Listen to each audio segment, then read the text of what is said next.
Okay, we're outside for a UPS problem. This one just had a massive arc over, blew up, spewed smoke everywhere and made strange whistling sound. I've got an idea what the problem is, but I think it's knackered. I was almost going to use a fire extinguisher on it, but I got it out the door in time. Let's open it up and autopsy it. Now, of course, every time I try and film a video, there's roulettes trying to do aerobatics overhead. It happens, I guess. Anyway, this gave me a little warning sign the other day where it turned off and I wasn't sure if it was a spike or what. Normally every couple of years in this you need to change the batteries. And it's been more than a couple of years since I changed the batteries. So I dare say the funny whistling sound I heard is probably the vent caps going on the batteries. Probably should have investigated a little sooner. Wait, there are more screws. I can definitely smell battery acid. I know that smell well. Something going on behind that screw.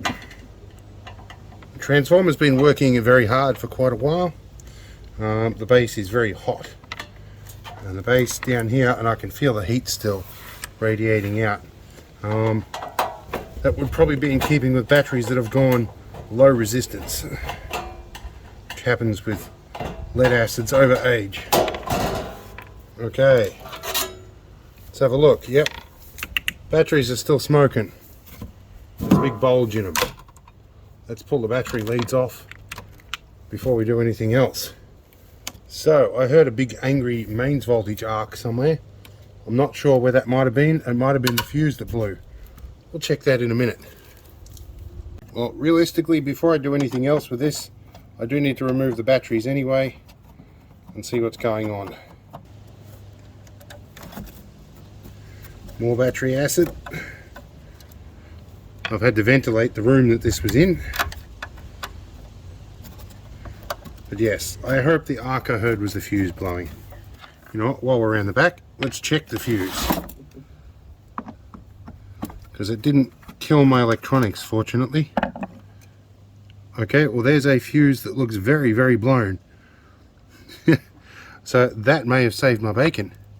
And that's, boys and girls, why you put fuses in things. Okay, now the batteries are out. Rather, the brackets are out. I can lift the battery bay out. Which is also exceptionally hot. And those batteries are cooking. They're bulging. They are stuffed beyond a doubt. And yes, there is acid all over everything in there. I may need to get some bicarb and neutralize that. I'll go find some now. Alright, I've had some bicarb soda. This is sodium bicarbonate. It's a very strong base. It's good for mixing with an acid. So we are going to open this up. Take a spoonful of the stuff. Sprinkle it around the bottom here. It'll probably fizz up and react with the batteries. We're just going to move it all around here. Normally I'd mix it with a bit of water, but we will rinse that out later. It gets rid of the corrosion that might be associated with it. And while we're here, just to stop these batteries corroding everything away, let's sprinkle a bit along the open gaps in them as well, just to help neutralize acid that might be floating around. And I am a little concerned here because one of these batteries was spraying out against the side of the transformer there. So I may sprinkle a little bit down the side of that and wipe it off with a moist rag later. Now onto the important bits. Do I see any signs of fried circuits? I don't think I do. I think the fuse might have saved our bacon. I think we're doing all right. What have we got under here? Big heat sink, that's a bit of flux mark. Other than that, it all looks pretty good. I think, where's our green wire here? So I think the primary load, the transformer's been running hot for a long time. And I think that what's happened is the primary load on the charging circuit has exceeded the rating on the fuse, along with the load I've had on it. So I think it finally just blew the fuse. And I think it blew that because the batteries were about to explode. So safety system didn't actually fail. It did what it was supposed to do, which is nice. We're going to leave this sit here for a little bit, possibly overnight, and I'll see what rusts. I may buy 2 new batteries and refurb this.